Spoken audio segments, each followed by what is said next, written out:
हाय साଙ୍ଗमाने केमती अछंती तो मु आज गोटे बढ़िया गाँवली आउ देसी टेस्टी खाଇବା सेयार कर कौन कहले देखिबा कदली फूल आम तो कदली भंडा कहती कौटी कौन कहती मैं जान ना जहाँ भी हो जिनस तो एका तो मार्केट रे 20 टंका मिले तो आम गाँव तो आम गाँव रे नुह आम बाड़ी रे फ्री रे मिल तो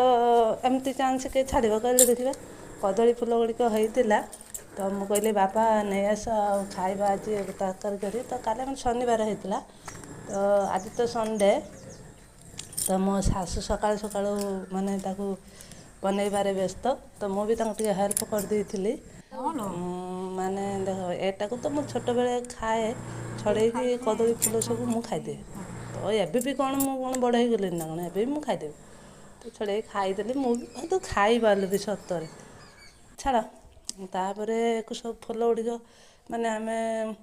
बनई देलु तापर मो शाशु तो काटी देते पूरा कुचकुच करके कषा पानी बाहर ना तापर ताकू धोई देती धोईदेला बाली फाली लगी आ धोईदेला मु रोषे करदे तो कषिदे मु गोटे पखाड़ खाई देती आ सतरे मु बहुत खाଇବା लोक किसी काम करे कि न करे किंतु मु बहुत खाଇବା लोक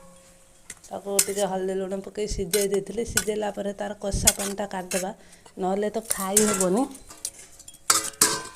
सिझाई देती भल भाव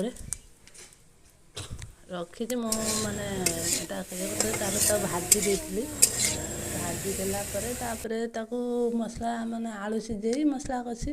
तापर कषा कषा भाया करदेली तार एमती पूरा खाना पखाड़ सहित खाइले ना बा दी कंसा पखाड़ खाईदेव आ मत तो बहुत बढ़िया लगे एमती भी तो मत कि नियंत मुझे जहाँ भी हेल्ले मुझे सब खाईदेवी आमती लगुच सांग मैंने कमेंट करेंगे बाय बाय।